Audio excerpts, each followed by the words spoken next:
എന്റെ പ്രിയപ്പെട്ടവരെ, ശരീരത്തിന്റെ ഇച്ഛകളുണ്ടല്ലോ, നമ്മുടെ ശരീരമുണ്ടല്ലോ, നമ്മുടെ നഫ്സുണ്ടല്ലോ, ആ നഫ്സിനെ ആരെങ്കിലും ആ നഫ്സിനെ അനുസരിക്കാൻ പാടില്ല. ശരീരത്തിന്റെ ഇച്ഛകൾ അല്ലാഹുവിനെ ഭയന്നുകൊണ്ട്, പടച്ച റബ്ബിനെ ഭയന്നുകൊണ്ട്, നാളെ പരലോകമെന്ന് പറയുന്ന ഒരു ദിനം കടന്നു വരാനുണ്ട്. ജീവിതത്തിൽ ചെയ്തു കൂട്ടുന്നത് മുഴുവനും നാളെ പടച്ച റബ്ബിന്റെ മുന്നിൽ എണ്ണി എണ്ണി പറയേണ്ട ഒരു ദിവസം വരാനുണ്ടെന്ന ബോധത്തോട് അല്ലാഹുവേ പടച്ചവനെ, ഏതെങ്കിലും ഒരു മനുഷ്യൻ തന്റെ നഫ്സുണ്ടല്ലോ, നമ്മുടെ ഇച്ഛകളുണ്ടല്ലോ. എന്റെ പ്രിയപ്പെട്ട സഹോദരങ്ങളെ, നമ്മളീ പലർക്കും ഇങ്ങനെയുള്ള സദസ്സിൽ ഇരിക്കുമ്പോൾ പ്രയാസങ്ങൾ വരും. ഇങ്ങനെ പറയുമ്പോൾ പടച്ചവന് ഉറക്കം വരുന്നു, പോയി കിടന്നുറങ്ങാം, അല്ലെങ്കിൽ ബുദ്ധിമുട്ട്. ഇതൊക്കെ തന്നെ അല്ലാഹു പറയുന്നു, നിന്റെ നഫ്സുണ്ടല്ലോ, നിന്റെ ശരീരം, നിന്റെ മോഹങ്ങൾ, നിന്റെ ആഗ്രഹങ്ങൾ, ഇതെല്ലാം നീ അല്ലാഹുവിന് കൊടുത്തു കഴിഞ്ഞാൽ അല്ലാഹ് എന്ത് തരും? പരിശുദ്ധമായ ഖുർആൻ പറയുന്നു, ഫഇന്നൽ ജന്നത ഹിയൽ മഅവ, അല്ലാഹുവിന്റെ മഅവ എന്ന് പറയുന്ന സ്വർഗ്ഗം അല്ലാഹു നമുക്ക് നൽകി അനുഗ്രഹിക്കുമാറാകട്ടെ. അല്ലാഹു നമുക്ക് നൽകി അനുഗ്രഹിക്കുമാറാകട്ടെ. ഈ ആയത്ത് കേട്ടപ്പോ അല്ലാഹ് പറയുകയാ, സ്വർഗം വേണോ? സ്വർഗം ഞാൻ നിങ്ങൾക്ക് തരാം, പക്ഷെ എന്ത് വേണം? നിന്റെ ശരീരം, നിന്റെ ഇച്ഛകൾ, നിന്റെ മോഹങ്ങൾ, നിന്റെ ആഗ്രഹങ്ങൾ, നിന്റെ വികാരങ്ങൾ, അതെല്ലാം അല്ലാഹു പറയുന്ന രീതിയിൽ, ദീൻ പറയുന്ന രീതിയിൽ, അല്ലാഹുവിനെ ഭയന്നുകൊണ്ടുള്ളൊരു ജീവിതം, അത് നീ നയിച്ചു കഴിഞ്ഞാൽ നിനക്ക് സ്വർഗം കിട്ടുമെന്ന് ഖുർആൻ പറയുന്നു. ഉസ്താദിനോട് പറയുകയാ, അതുകൊണ്ട് ഞാൻ തീരുമാനിച്ചു, എന്റെ ശരീരത്തെ നിയന്ത്രിക്കാൻ ഞാൻ തീരുമാനിച്ചു. അതാണ് ഞാൻ പഠിച്ച രണ്ടാമത്തെ മസ്അല. അല്ലാഹു നമുക്ക് ഈമാൻ നൽകുമാറാകട്ടെ. അല്ലാഹു നമുക്ക് ഈമാൻ നൽകുമാറാകട്ടെ. എന്റെ പ്രിയപ്പെട്ട സഹോദരങ്ങളെ, നമ്മൾ ഓരോരുത്തരും ചിന്തിച്ചു നോക്ക്. നമ്മൾ പറയുന്നത് നമ്മുടെ നഫ്സ് കേൾക്കാറില്ല. കേൾക്കാറുണ്ടോ? കേൾക്കാറില്ല. നമ്മൾ പറയുന്നത്, എന്റെ പ്രിയപ്പെട്ടവർ, നമ്മളെല്ലാവരും നമ്മുടെ നഫ്സിന്റെ, നമ്മുടെ ശരീരത്തിന്റെ അടിമയാണ്. നമ്മുടെ ശരീരം. അതുകൊണ്ടാണല്ലോ പണ്ടുള്ള മഹാന്മാരൊക്കെ, എന്തിനാ മഹാനായ സയ്യിദുനാ ഉമർ ഇബ്നുൽ ഖത്താബ് റളിയല്ലാഹു തആല അൻഹു രാത്രി ചാട്ടവാറെടുത്തിട്ട് സ്വന്തം ശരീരത്തെ അടിക്കുക. എന്തിനാ അടിച്ചേ? സ്വന്തം ശരീരത്തേക്ക്, ഇനി ഇങ്ങനെ ചെയ്തല്ലോ, നീ ഇങ്ങനെ ചെയ്തല്ലോ, നീ അങ്ങനെ കാണിച്ചല്ലോ എന്ന് പറഞ്ഞ് സ്വന്തം ചാട്ടമാറ് കൊണ്ട് ശരീരത്ത് തല്ലിയത് എന്തിനാ? എന്റെ പ്രിയപ്പെട്ട സഹോദരങ്ങളെ, നഫ്സിനെ പഠിപ്പിക്കുകയാ, അവിടെ നിന്ന് തന്റെ വരുതിയിലേക്ക് കൊണ്ടുവരികയാ. പരിശുദ്ധമായ റമദാൻ മാസത്തിൽ എന്തിനാ ഒരു മാസം പട്ടിണി കിടക്കണേ? ശരീരത്തെ പഠിപ്പിക്കുക. തിന്നു കൊഴുപ്പ് കൂടുമ്പോഴല്ലേ കുത്തലുള്ളവെന്നേ. എന്റെ പ്രിയപ്പെട്ടവരെ, നമ്മൾ നമ്മുടെ ശരീരത്തിനെ പഠിപ്പിക്കുകയാണ്, വരുതിയിലേക്ക് കൊണ്ടുവരികയാ. മോഹങ്ങൾ പലതുമുണ്ടാകും, ആഗ്രഹങ്ങൾ പലതുമുണ്ടാകും. അല്ലാഹുവിനെ ഭയക്കണം. വലിമൻ ഖാഫ മഖാമ റബ്ബിഹി ജന്നതാൻ. പരിശുദ്ധമായ ഖുർആൻ മറ്റൊരു ഭാഗത്ത് പറയുകയാണ്, അല്ലാഹുവിനെ ഭയക്കുന്നവരുണ്ടല്ലോ, അല്ലാഹുവിനെ ഭയന്നുകൊണ്ട് തെറ്റുകളിൽ നിന്ന് പിന്തിരിയുന്നവനുണ്ടല്ലോ, അവൻ അല്ലാഹ് കൊടുക്കാമെന്ന് പറഞ്ഞത് രണ്ട് സ്വർഗമാണ്, ജന്നതാൻ. രണ്ട് സ്വർഗം കൊടുക്കാമെന്ന് പടച്ച റബ്ബ് പറയുമ്പോ, എന്റെ പ്രിയമുള്ളവരെ, അല്ലാഹുവിനെ ഭയന്ന് ജീവിക്കൂ. നിന്റെ കണ്ണിനെ നീ സൂക്ഷിക്കൂ, നിന്റെ ചെവിയെ നീ സൂക്ഷിക്കൂ, നിന്റെ നാവിനെ നീ സൂക്ഷിക്ക്, നിന്റെ കയ്യെ നീ സൂക്ഷിക്ക്, നിന്റെ കാലിനെ നീ സൂക്ഷിക്ക്, നിന്റെ ശരീരത്തിന്റെ ഓരോ അവയവങ്ങളെയും നീ സൂക്ഷിക്കൂ, നിന്റെ ഹൃദയത്തെ പോലും സൂക്ഷിക്കണേ എന്ന് അല്ലാഹുവിന്റെ പ്രവാചകൻ സല്ലല്ലാഹു അലൈഹി വസല്ലമ തങ്ങൾ പറയുമ്പോ, എന്റെ പ്രിയപ്പെട്ടവരെ, നമുക്ക് പല കാര്യങ്ങളും ചെയ്യാൻ വല്ലാത്ത മടിയാണ്. നിസ്കരിക്കാൻ മടിയുണ്ട് ഉസ്താദേ, സുജൂദ് ചെയ്യാൻ വയ്യ. പലരും കസേരയിലിരുന്നാണ് നമസ്കരിക്കുന്നത്. കാരണം ചോദിച്ചാ പറയും കുനിയാൻ വയ്യെന്ന്. എന്റെ പ്രിയപ്പെട്ട സഹോദരാ, പടച്ചവനെ, പള്ളിയിൽ വരാത്തത്, ജമാഅത്തിന് വരാത്തതിന്റെ കാരണം ചോദിക്കുമ്പോ പലരും പറയുന്ന, ഉസ്താദേ നടക്കാൻ വയ്യ, വല്ലാത്ത പ്രയാസമാണ്. എങ്കിൽ ഈ പറയുന്ന മനുഷ്യൻ ഏതെങ്കിലും ഒരു കല്യാണം ഒഴിവാക്കാറുണ്ടോ? വോട്ട് ചെയ്യാൻ പോകാൻ ആരോഗ്യമുണ്ടായിരുന്നോ? കല്യാണ വീട്ടിൽ പോകാൻ ആരോഗ്യമുണ്ടായിരുന്നോ? മാർക്കറ്റിലും പല സ്ഥലങ്ങളിലും പോകാൻ ആരോഗ്യമുണ്ട്. പക്ഷേ പടച്ച റബ്ബിന്റെ പള്ളിയിൽ വന്ന പടച്ചവനെ നടക്കാൻ വയ്യ, വല്ലാത്ത രോഗമാണ്, വേദനയാണ്, പ്രയാസമാണ്. എന്റെ പ്രിയപ്പെട്ടവരെ, ശരീരം നമ്മളെ മടുപ്പിക്കുമ്പോ, ആ നഫ്സിന്റെ പിന്നാലെ ഞാനും നിങ്ങളും പോകുമ്പോ, എന്റെ പ്രിയപ്പെട്ടവരെ, ദുനിയാവും ആഖിറവും രക്ഷപ്പെടുകയാണ്. അതുകൊണ്ട് അല്ലാഹുവിന്റെ റസൂല് പറഞ്ഞു, സ്വർഗം വേണോ നിങ്ങൾക്ക്? സ്വർഗം വേണോ നിങ്ങൾക്ക്? നിങ്ങളുടെ കണ്ണിനെ സൂക്ഷിക്കുന്നു ആദരവായ പ്രവാചകൻ നബി മുഹമ്മദ് മുസ്തഫ. ആദരവായ പ്രവാചകൻ നബി മുഹമ്മദ് മുസ്തഫ സല്ലല്ലാഹു. എന്റെ പ്രിയപ്പെട്ട സഹോദരങ്ങളെ, ഇല്ലേ, എത്ര പേരാ പള്ളിയിൽ ജുമായ്ക്കൊക്കെ വെളിയിലാ പാടില്ലേ? പക്ഷെ വഖത്ത് നിസ്കാരങ്ങൾ എന്താ ഇത്രയുള്ള മുസ്ലിമീങ്ങൾ അല്ല. പള്ളിയിലേക്ക് വരാൻ ചോദിക്കുമ്പോൾ പടച്ചോനെ സുഖമില്ല ഉസ്താദ്, എങ്ങനെ ഉസ്താദ് നടന്നൊക്കെ വരിക, അല്ലേ രോഗങ്ങൾ. കല്യാണ വീട്ടിൽ പോകുന്നുണ്ടോ? എന്തെങ്കിലും അസുഖമുണ്ടോ? എൻ്റെ പ്രിയപ്പെട്ട സഹോദരങ്ങളെ, കസേരയിൽ അൽഹംദുലില്ലാഹ് ഇവിടെ പിന്നെ കസേര കളി കുറച്ച് കുറവുണ്ട്, അള്ളാഹു കാത്തിരിക്കുമാറാകും. ഇവിടെ പിന്നെ കുറച്ച് കസേരയിൽ ചില പള്ളിയിൽ പോയി കഴിഞ്ഞാൽ കസേര മാത്രം ബുക്കിടാണ്, ഒരു സൈഡ് മൊത്തവും കസേര. അതൊക്കെ തമിഴ്നാട്ടിൽ പോകണം കേട്ടാ. ഈ അടുത്ത് ഞാൻ മുത്തുപ്പേട്ടയിൽ പോയപ്പോൾ പള്ളിയുടെ പുറത്താ കസേര മൊത്തം. കസേര നിസ്കാരമൊക്കെ പള്ളിയുടെ പുറത്ത് എന്ന് പറഞ്ഞാൽ ജമാഅത്ത് നടക്കുന്ന ആ പള്ളി മെയിൻ പള്ളിക്കകത്തല്ല, അതിൻ്റെ സൈഡിൽ വെച്ചിട്ടുണ്ട്, അവിടെ പോയി നിസ്കരിച്ചോണം കസേര നിസ്കാരമൊക്കെ. എൻ്റെ പ്രിയപ്പെട്ട സഹോദരങ്ങളെ, ചെറുപ്പക്കാർ വരെ ഇപ്പോൾ കസേര ഇരുന്ന് നിസ്കരിക്കണം. ചോദിച്ചാൽ പറയും കുനിയാൻ വയ്യെന്ന്. 2000-ന്റെ നോട്ട് താഴെയിട്ട് നോക്ക്, കുനിയാൻ വയ്യെന്ന്. 2000 മൊബൈൽ പോക്കറ്റിൽ നിന്ന് താഴെ വീഴുമ്പോൾ എന്താ ഇല്ലേ സഹോദരങ്ങളെ, നിങ്ങൾ ചിന്തിക്കേണ്ടത് ഞാൻ ചിരിക്കാൻ പറഞ്ഞതല്ല. ശരിയാ, നിന്ന് നിസ്കരിക്കാൻ പറ്റത്തില്ലെങ്കിൽ എങ്ങനെ നിസ്കരിക്കണം? നിന്ന് നിസ്കരിക്കാൻ പറ്റാത്തവൻ എങ്ങനെ നിസ്കരിക്കണം? എങ്ങനെ ഇരിക്കണം? കസേരയില്ല. അതെവിടാ പഠിച്ചേ? നിന്ന് നിസ്കരിക്കാൻ പറ്റാത്തവൻ ഇരുന്ന് നിസ്കരിക്കണം. ഇരുന്ന് നിസ്കരിക്കണം എന്ന് പറഞ്ഞാൽ കസേരയില്ലെന്ന് ആരാ പറഞ്ഞേ? തറയിലിരുന്ന് നിസ്കരിക്ക്, തറയിലിരുന്ന് നിസ്കരിക്ക്. അപ്പം ചിലപ്പോൾ ഉസ്താദ് എൻ്റെ അടുത്ത് ഒരാൾ ചോദിച്ചു, ഉസ്താദ് ഞാൻ തറയിലിരുന്ന കിബിലേക്ക് നേരെ ഞാൻ കാല് നീട്ടും, വേറെ വഴിയില്ല. ഞാൻ പറഞ്ഞു നീ നീട്ടിക്കോ, നിനക്ക് ഉദറുണ്ടല്ലോ. കാല് നീട്ടുകയോ തല നീട്ടുകയോ എന്ത് വേണമെങ്കിലും നീട്ടിക്കോ. ഇരുന്ന് നമസ്കരിക്കാൻ പറഞ്ഞാൽ ഇരുന്ന് നിസ്കരിക്ക്. എങ്കിൽ സുജൂദ് എത്രയൊക്കെ ആണെങ്കിലും സുജൂദ് തറയിൽ മുട്ടണ്ടേ? അല്ലാഹുവിന്റെ മുന്നിൽ സുജൂദ് ചെയ്യുന്നത് ഭൂമിയിൽ മുട്ടണമല്ലോ. അങ്ങനെ ഭൂമിയിൽ മുട്ടുമ്പല്ലേ സുജൂദ് എന്ന് പറയുക. അല്ലാതെ ഇങ്ങനെ ഇരുന്നിട്ട് ഇങ്ങനെ കുനിഞ്ഞു കാണിച്ചിട്ട് എന്താ കഴിയുക? അതുകൊണ്ട് കഴിവിന്റെ പരമാവധി ഇരുന്ന് സുജൂദ് നിസ്കരിക്കാൻ കഴിയുന്നവർ ഇരിക്കുക. അതിനും പറ്റാത്തവൻ വേണം കസേര കയറി നിസ്കരിക്കാൻ. അള്ളാഹു ആഫിയത്തും ആരോഗ്യവും നൽകി അനുഗ്രഹിക്കുമാറാകട്ടെ. എൻ്റെ പ്രിയപ്പെട്ട സഹോദരങ്ങളെ, ഞാൻ പറഞ്ഞു വന്നത് ഇങ്ങനെയുള്ള കാര്യങ്ങൾ നമ്മുടെ നഫ്സുകൾ എല്ലാത്തിനും തടസ്സം. മഹാനായ പ്രവാചകൻ സല്ലല്ലാഹു അലൈഹി വസല്ലമ തങ്ങൾ പറഞ്ഞു, 3 കാര്യങ്ങൾ നിങ്ങൾ പിന്നെ ചെയ്യാമെന്ന് പറഞ്ഞ് മാറ്റിവെക്കരുത്. 3 കാര്യങ്ങൾ പിന്നെ ചെയ്യാമെന്ന് പറഞ്ഞ് മാറ്റിവെച്ചാൽ മുടങ്ങിപ്പോകും. 3 കാര്യങ്ങൾ എന്ത് ചെയ്യണം? ചെയ്യണമെന്ന് തോന്നിയാൽ അപ്പ ചെയ്യണമെന്ന് ആദരവായ പ്രവാചകൻ നബി മുഹമ്മദ് മുസ്തഫ അവിടെ നിന്ന് സഹാബത്തിനോട് പറഞ്ഞു കൊടുത്തു. 1ാമത്തെ കാര്യം, നിസ്കരിക്കണമെന്ന് തോന്നിയാൽ അപ്പം നിസ്കരിക്കണം. ശരിയാ, നിസ്കരിക്കണമെന്ന് തോന്നിക്കഴിഞ്ഞാൽ ആ സമയത്ത് തന്നെ നിസ്കരിക്കുക. പിന്നെ ചെയ്യാമെന്ന് പറഞ്ഞാൽ നടക്കൂല. അതാണ് 2ാമത്തെ കാര്യം, വീട്ടിലാരെങ്കിലും മരണപ്പെട്ട് കഴിഞ്ഞാൽ എന്ത് ചെയ്യണം? വീട്ടിലാരെങ്കിലും മരണപ്പെട്ട് കഴിഞ്ഞാൽ വെച്ചോണ്ടിരിക്കണോ പെട്ടെന്ന് കൊണ്ട് കബറടക്കണോ? പെട്ടെന്ന് കൊണ്ട് കബറടക്കണം. വെച്ചാൽ അവസാനം വെക്കാൻ പറഞ്ഞവൻ തന്നെ പറയും നാറന്ന് കൊണ്ടുപോകാൻ. അള്ളാഹു കാത്തിരക്ഷിക്കുമാറാകട്ടെ. 3ാമത്തെ കാര്യം, എൻ്റെ പ്രിയപ്പെട്ട സഹോദരങ്ങളെ, തൻ്റെ വീട്ടിൽ പ്രായപൂർത്തിയായി, മക്കളൊക്കെ പ്രായപൂർത്തിയായി, കല്യാണപ്രായമായി, മക്കൾ പ്രായപൂർത്തിയായി കഴിഞ്ഞു, മക്കളുടെ സ്വഭാവങ്ങളിലൊക്കെ ചെറിയ മാറ്റങ്ങളൊക്കെ കണ്ടു തുടങ്ങി എന്ന് പറഞ്ഞാൽ അവന് പെണ്ണ് കെട്ടണമെന്ന് ആഗ്രഹമായി തുടങ്ങി. അപ്പോൾ എന്ത് ചെയ്യണം? നേരത്തെ കാലത്തെ കെട്ടിച്ചു വിടണം. അല്ലാതെ വീട് വരട്ടെ, ജോലി വരട്ടെ, ഗൾഫിൽ പോയിട്ട് വരട്ടെ എന്ന് പറഞ്ഞുകൊണ്ട് നിന്നാൽ പിന്നെ കെട്ടിക്കാനുള്ള യോഗം ഉണ്ടാവില്ല. അള്ളാഹു കാത്തിരക്ഷിക്കുമാറാകട്ടെ. അല്ലേ? 20, 21, ഇപ്പം 21 വയസ്സിൽ നിന്നൊക്കെ 25 ആയി, 27 ആയി.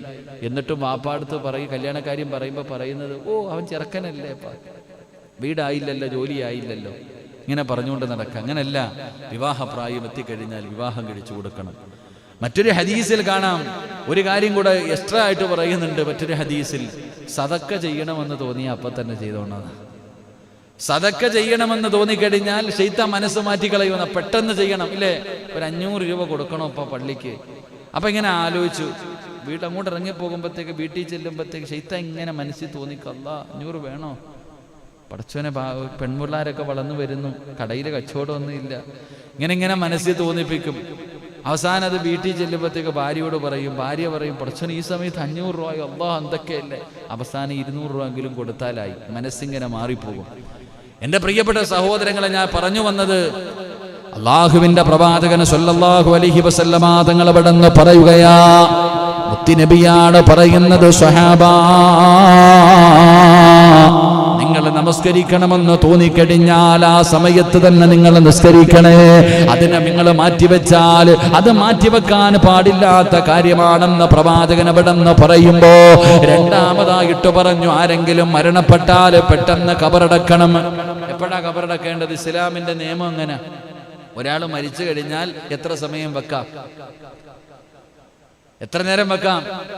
ഒരാൾ മരിച്ചു കഴിഞ്ഞാൽ നമുക്ക് എത്ര, അത് ഗൾഫിലൊക്കെ സൗദിയിലൊക്കെ എന്ന് പറഞ്ഞാൽ എൻ്റെ സഹോദരങ്ങളെ, ഇസ്ലാമിന്റെ നിയമപ്രകാരം 2 വഖത്തുകൾ. എത്ര വഖത്ത്? ളുഹറിന് മരിച്ചു, അപ്പൊ എപ്പോ ഖബറടക്കണം? ളുഹറിന്റെ സമയത്ത് ഒരാൾ മരിച്ചു കഴിഞ്ഞാൽ ആ മനുഷ്യനെ മഗ്രിബിന്റെ മുമ്പ് ഖബറടക്കണം. 2 വഖത്തിന്റെ സമയം. നമ്മളോ ഗൾഫിൽ കിടക്കുന്നവൻ വരാൻ വേണ്ടി വെച്ചോണ്ടിരിക്കുന്നവരാ. ഗൾഫിൽ കിടക്കുന്ന ഇപ്പൊ അൽഹംദുലില്ലാ അങ്ങനൊന്നുമില്ല. മരിച്ചു കഴിഞ്ഞാൽ പെട്ടെന്ന് നടക്കല, ഈ സമയം നല്ലത്.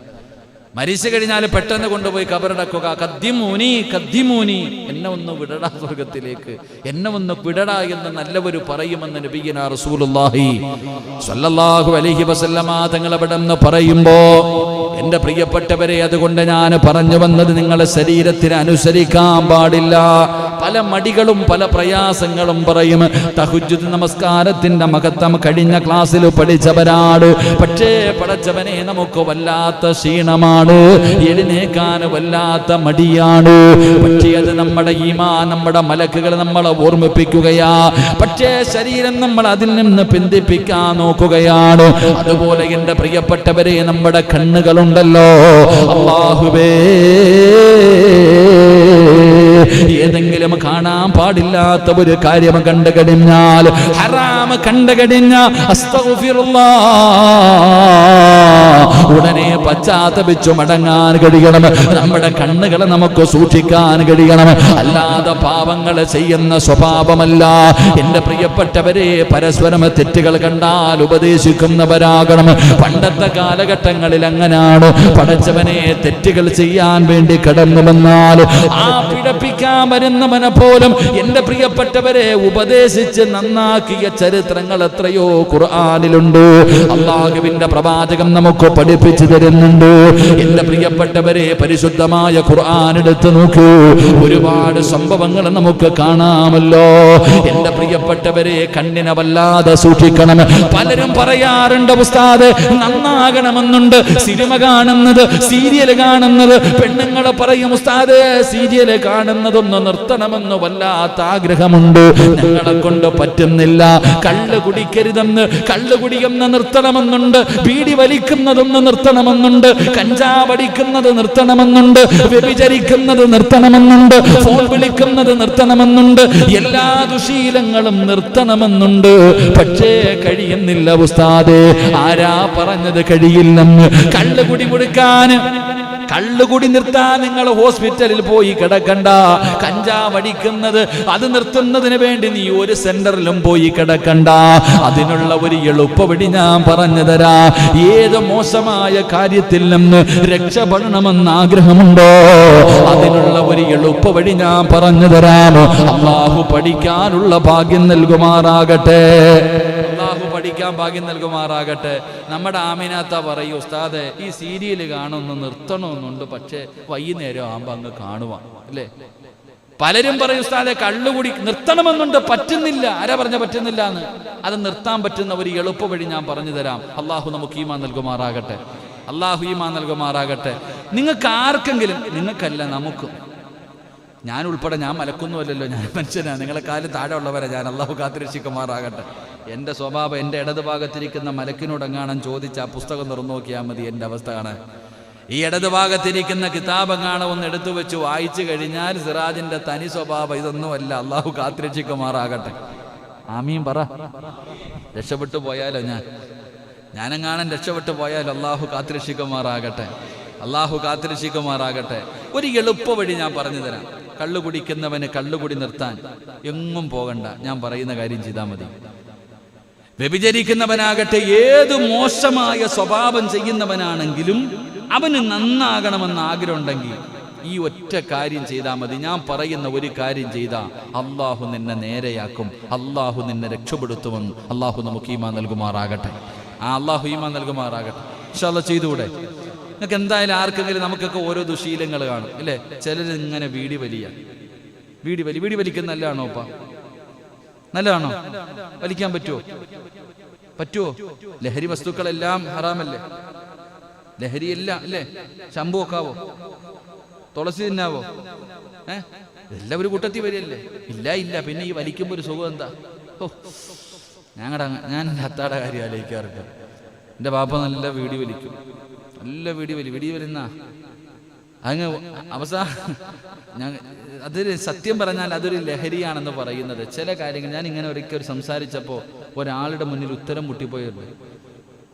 സ്ഥിരമായിട്ട് കഞ്ചാവ് അടിക്കുന്നവൻ, സ്ഥിരമായി കള്ളു കുടിക്കുന്നവന് ആ സമയത്ത് കുടിച്ചില്ലെങ്കിൽ കൈകാലൊക്കെ വിറയ്ക്കും, ഇല്ലേ?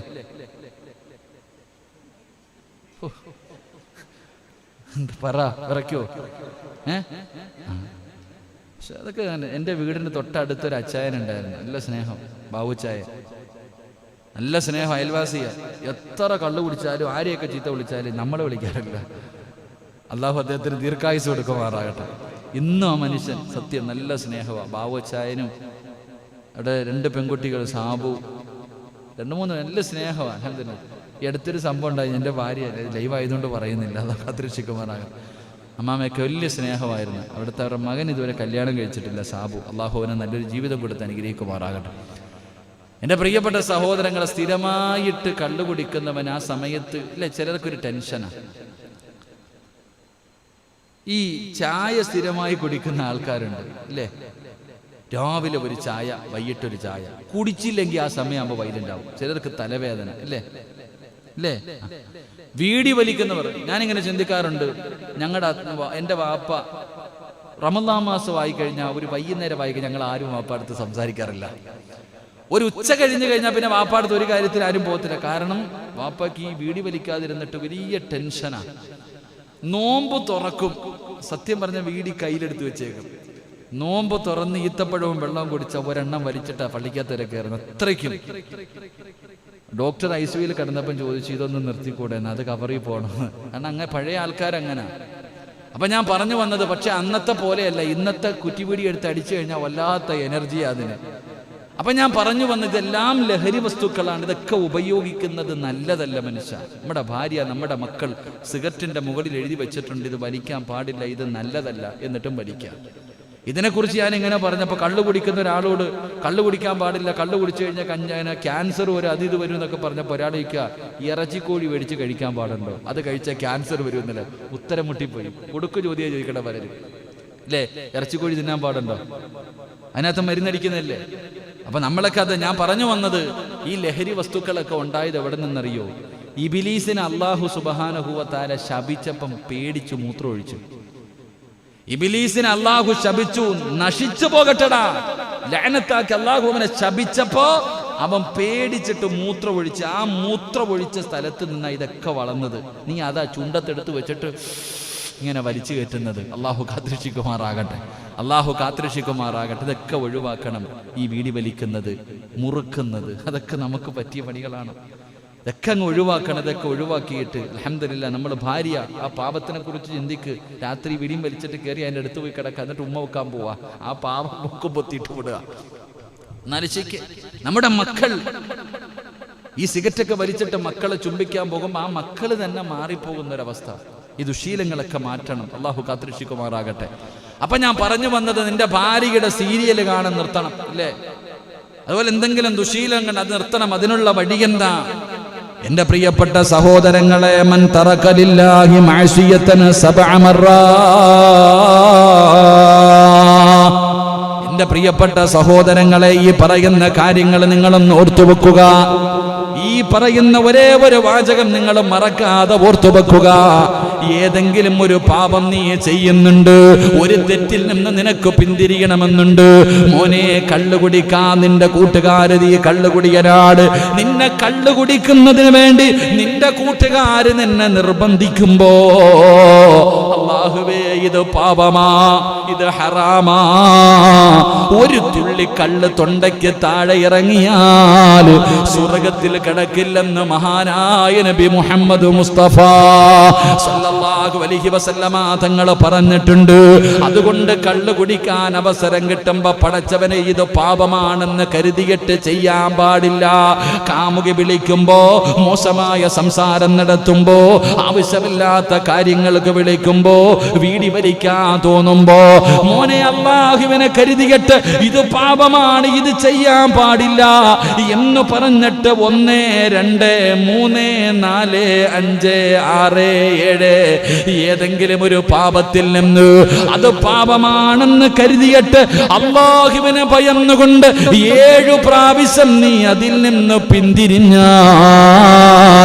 പിന്നെ അല്ലാഹു നിന്നെ കൊണ്ട് ആ പാപം ചെയ്യിപ്പിക്കില്ലെന്ന് ആദരവായ പ്രവാചകൻ നബി മുഹമ്മദ് മുസ്തഫ. ഉറക്കെ പറ നബി മുഹമ്മദ് മുസ്തഫ.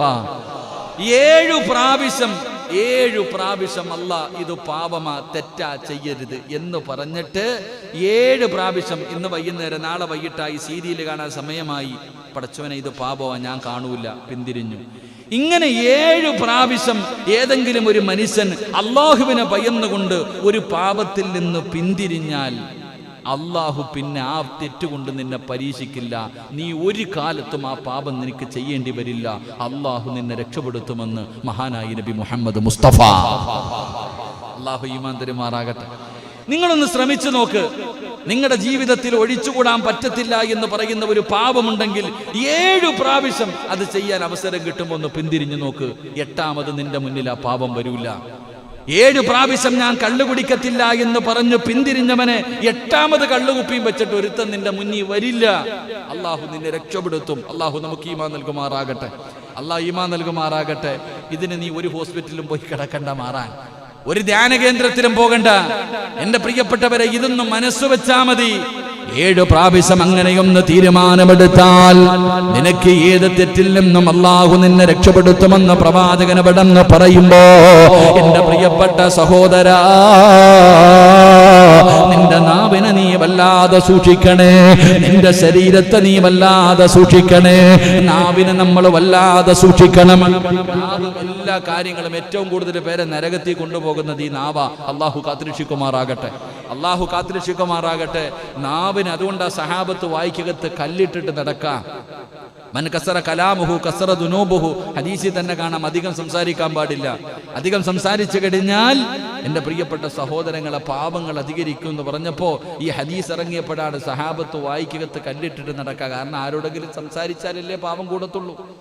എൻ്റെ പ്രിയപ്പെട്ട സഹോദരങ്ങളെ, മോശമായ സംസാരങ്ങൾ, മോശമായ നോട്ടങ്ങൾ, അങ്ങനെയാണല്ലോ പാപങ്ങൾ. നമ്മുടെ നഫ്സ് എത്ര മോശമാണെന്നറിയോ എൻ്റെ പ്രിയപ്പെട്ട സഹോദരങ്ങളെ. ഏത് നല്ലവനെയും പിഴപ്പിച്ച് കളയുന്ന ശരീരം, നഫ്സ്, ശൈത്താൻ, അതാ നമ്മുടെ കൂടെ.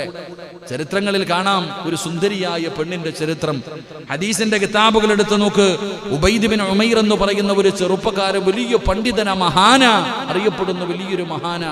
ഒരു ഭർത്താവ് തന്റെ ഭാര്യയുടെ ഗ്ലാമർ കണ്ടപ്പോ, സുന്ദരിയാ തന്റെ ഭാര്യ, സ്നേഹം കൂടിയപ്പോ ഭർത്താവ് ഭാര്യയോട് പറഞ്ഞു, നിന്റെ സൗന്ദര്യം കണ്ട ഏതാണാ പിഴച്ചു പോകാത്തെ? ഒരു ഭർത്താവ് തന്റെ ഭാര്യയോട് പറയുകയാണ്, നിന്റെ സൗന്ദര്യം കണ്ട ഏതൊരു ചെറുപ്പക്കാരനും പിഴച്ചു പോകും, അത്രയ്ക്കും സൗന്ദര്യമാ നിനക്ക്. ഇതങ്ങോട്ട് പറഞ്ഞപ്പോഴത്തേക്ക് ആമിനെ തെങ്ങിന്റെ മുകളിൽ കയറണമല്ല. അങ്ങനെ അതുകൊണ്ടാ പറഞ്ഞത്, ഭർത്താക്കന്മാര് ഭാര്യമാരോട് ചില കാര്യം പറയാൻ പാടില്ല. അല്ലാഹു ഈമാൻ തരുമാറാകട്ടെ. അല്ലാഹു ഈമാൻ തരുമാറാകട്ടെ. ഒന്നും പറയാൻ പേടിയാ.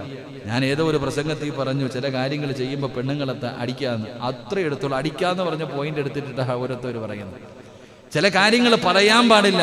അതിൽപ്പെട്ട ഒരു കാര്യം, ഇങ്ങനെ ചുമ്മാ ഇരുന്നിട്ട് ആമിനടുത്ത് പറയും, അല്ലാ നീ മലക്കുകളെ പോലെ ഇരിക്കുന്ന, ഹൂർലിങ്ങൾ പ്രസവിച്ച പോലെ നീ ഇരിക്കണം, എന്തൊരു സൗന്ദര്യം, അല്ലോ.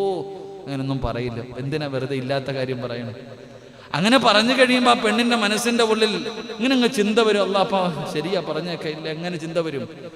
അപ്പോ ഭർത്താവ് ഭാര്യയോട് പറഞ്ഞു, പെണ്ണ് നീ എന്തൊരു സൗന്ദര്യം, നിന്റെ സൗന്ദര്യം കണ്ട ഏത് ആണും നിന്റെ മുന്നിൽ തോറ്റുപോകും. ഇത് പറഞ്ഞപ്പോ ഈ പെണ്ണിനൊരു വല്ലാത്ത, അങ്ങനാണോ അതങ്ങനെ. അപ്പൊ പറഞ്ഞ് ഇത്തിരി വെളുപ്പൊക്കെ ഉണ്ട്.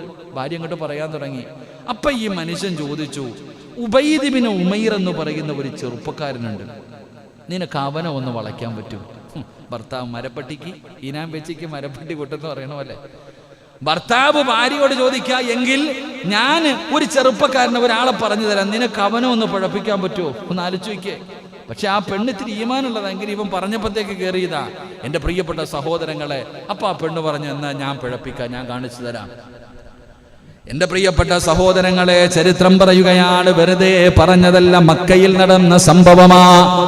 ഭർത്താവ് പറയുകയാണ്, ഉബൈദ് ബിൻ ഉമൈർ എന്ന് പറയുന്ന ആ ചെറുപ്പക്കാരൻ നിനക്കൊന്ന് പഠിപ്പിക്കാൻ കഴിയുമോ?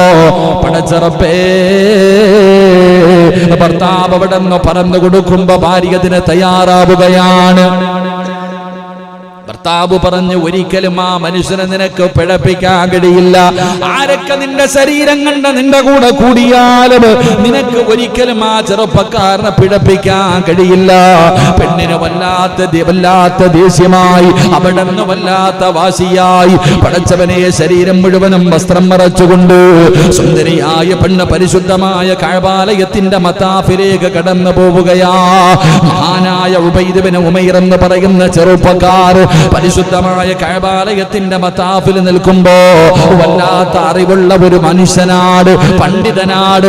ഈ പെണ്ണ് ചെന്നിട്ട് ചോദിക്കുകയാ, എനിക്ക് ചില മസലകൾ ചോദിക്കാനുണ്ട്, എനിക്ക് ചില അറിവുകൾ പറഞ്ഞു തരുമോ? ഉബൈദ് ബിൻ ഉമൈർ എന്ന് പറയുന്ന മനുഷ്യൻ പറഞ്ഞു തരാ. പെണ്ണ് പറഞ്ഞു, നമുക്ക് അങ്ങോട്ടൊന്ന് മാറി നിൽക്കാം, കുറച്ചങ്ങോട്ടങ്ങ് മാറി നിൽക്കാം. പടച്ചവനെ അവിടെ നിന്ന് വിളിച്ചുകൊണ്ട് അങ്ങോട്ട് മാറ്റി നിർത്തി. അവസാനം അവിടെ നിന്ന് സംസാരിച്ചു കൊണ്ടിരിക്കുമ്പോ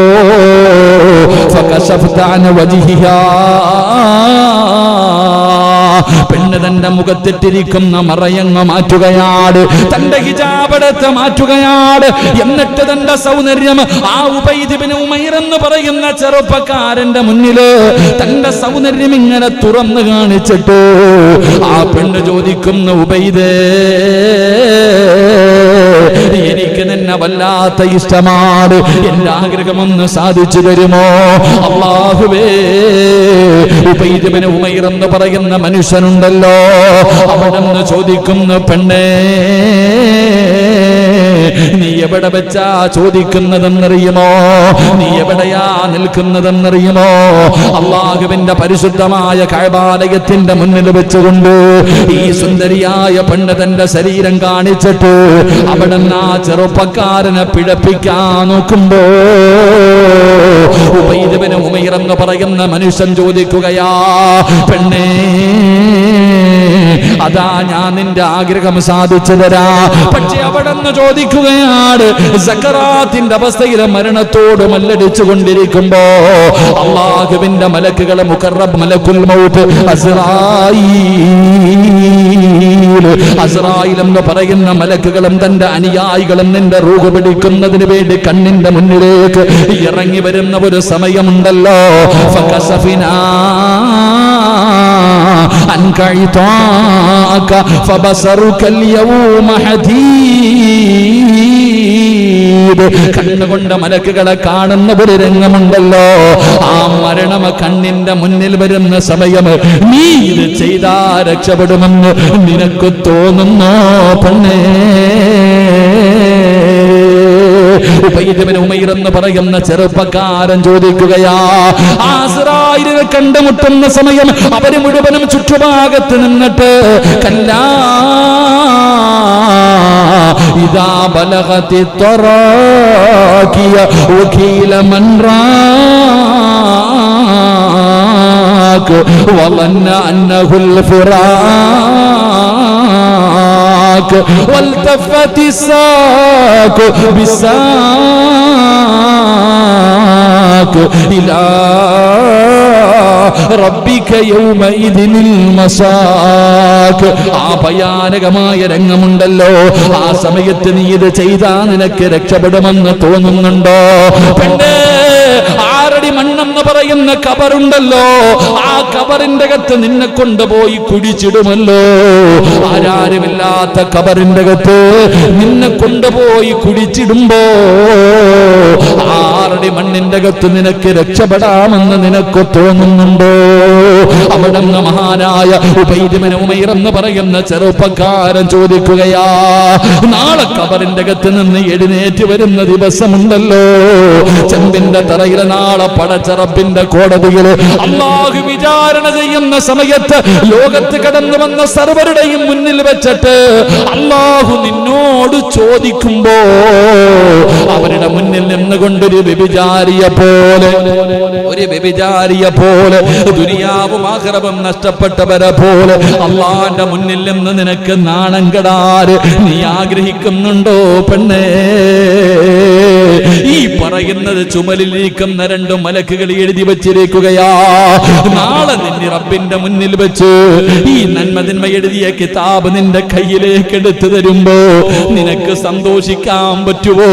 ഈ ചോദിച്ചതിന്റെ പേരില്, ഇത് ചെയ്തതിന്റെ പേരില് ആ കിതാബ് എടുത്തു തരുമ്പോ അതിനകത്ത് എല്ലാം എഴുതി വച്ചിരിക്കുകയാ. മാലിഹാദൽ കിതാബ് ലാ യുഗാദിറു സഗീറതൻ വലാ കബീറതൻ ഇല്ലാ അഹ്സാഹാ.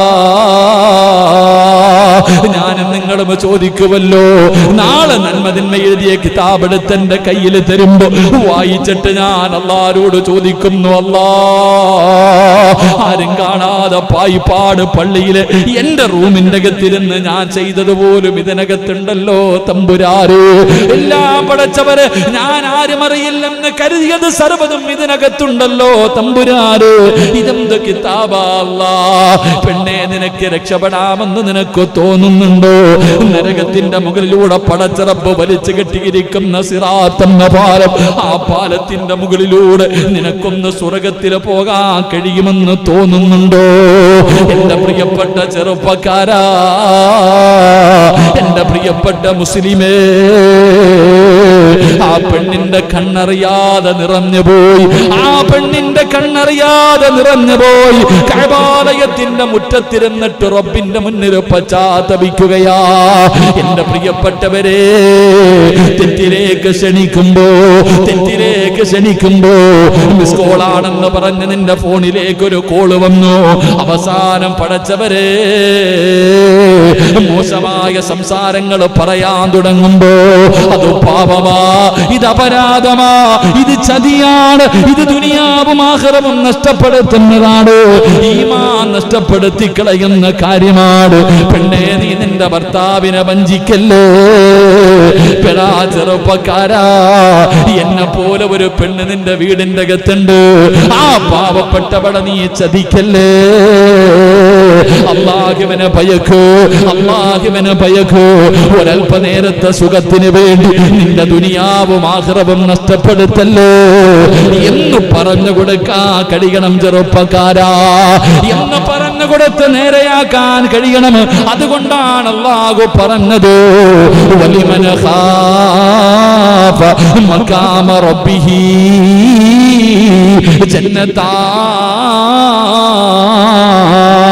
പാപങ്ങൾ ചെയ്യാൻ അവസരം കിട്ടുമ്പോ, കള്ളു കുടിക്കാൻ അവസരം കിട്ടുമ്പോ, പലിശ തിന്നാൻ അവസരം കിട്ടുമ്പോ, ഹറാമായ വഴിയിലൂടെ പണം എളുപ്പത്തിൽ കിട്ടാൻ വഴികൾ ഉണ്ടാകുമ്പോ, ഈ സമയത്ത് ആരുടെ കണ്ണ് വെട്ടിച്ചാൽ എന്നെ പടച്ച റബ്ബിന്റെ കണ്ണ് വെട്ടിക്കാൻ കഴിയില്ലല്ലോ. അല്ലാഹു കാണുന്നുണ്ടല്ലോ, അല്ലാഹു ഉറങ്ങുന്നില്ല, അല്ലാഹു കാണുന്നുണ്ട്, അല്ലാഹു ഹാദിരി, അല്ലാഹു നാദിരി, അല്ലാഹു ഷാഹിദി, അല്ലാഹു മഈൻ. അല്ലാഹ് എല്ലാം കണ്ടുകൊണ്ടിരിക്കുകയാണ്, അല്ലാഹയാണ് സാക്ഷി, അല്ലാഹുവാണ് സാക്ഷി. ഈ പറയുന്നത് എന്റെ റബ്ബ് കണ്ടുകൊണ്ടിരിക്കുകയാ, റബ്ബ് കേട്ടുകൊണ്ടിരിക്കുകയാ, എല്ലാം അല്ലാഹു കണ്ടുകൊണ്ടിരിക്കുകയാണ്. പടച്ചവനെ, അല്ലാഹ് കാണുന്നുണ്ടെന്നുള്ള ഓർമ്മയുണ്ടായിട്ട് പാപം ചെയ്താത് ധിക്കാരമല്ലേ? മഹാനായ സയ്യിദന അലി ഇബ്നു അബീ താലിബ് റളിയല്ലാഹു തആല അൻഹു ചോദിക്കുന്നുണ്ടെടാ, എങ്ങനെ കഴിയുന്നടാ നിനക്ക് വ്യഭിചരിക്കാൻ? എങ്ങനെ കഴിയുന്നു നിനക്ക് കള്ളുകുടിക്കാൻ? അല്ലാഹ് കാണുന്നുണ്ടല്ലോ, ആര് കണ്ടില്ലെങ്കിൽ. ആ അല്ലാഹ് കാണുന്നുണ്ടെന്ന് ഓർമ്മയുണ്ടായിട്ട് നീ ചെയ്യുന്നല്ലോ, ഈ ധിക്കാരത്തിന് നീ നാളെ അല്ലാഹുവോട് എന്ത് മറുപടി പറയും? അല്ലാഹു കാത്തുരക്ഷിക്കുമാറാകട്ടെ, അല്ലാഹു കാത്തുരക്ഷിക്കുമാറാകട്ടെ. എൻ്റെ പ്രിയപ്പെട്ട സഹോദരങ്ങളെ, നമ്മളെ തെറ്റിലേക്ക് വിളിക്കുന്ന സമയത്ത് നമുക്ക് അതിൽ നിന്ന് പിന്തിരിയണം. നമ്മുടെ നഫ്സിനെ നമുക്ക് പിടിച്ചിർത്താൻ കഴിയണം. മോശമായ കാര്യങ്ങൾ കാണുമ്പോൾ അവസരങ്ങൾ നമ്മൾ മാറണം. അങ്ങനെ മാറുമ്പോഴാ അള്ളാഹു നമുക്ക് സ്വർഗം തരുന്നത്. എന്തുകൊണ്ടാ സഹോദരങ്ങളെ? അള്ളാഹു മലക്കുകളെക്കാളും നമുക്ക് മഹത്വം നൽകിയേ. മലക്കുകളെക്കാളും മഹത്വം അള്ളാഹു നമുക്ക് എന്തേ? എൻ്റെ പ്രിയപ്പെട്ട സഹോദരങ്ങൾ, അള്ളാഹുവിൻ്റെ മലക്കുകൾ ഭക്ഷണം കഴിക്കുന്നുണ്ടോ? അവർ 24 മണിക്കൂറും ഇബാദത്തും ചെയ്തിരിക്കുക, അവർക്കൊന്നുമില്ല. പക്ഷെ നമ്മൾ പടച്ചവനെ, എടാ റോഡിലൂടെ പോകുമ്പോൾ എന്തെല്ലാം പോസ്റ്ററുകൾ കാണുന്നു, എന്തെല്ലാം വൃത്തികേടുകൾ കാണുന്നു, പാപങ്ങൾ ചെയ്യാൻ ഒരുപാട് അവസരമുണ്ട്.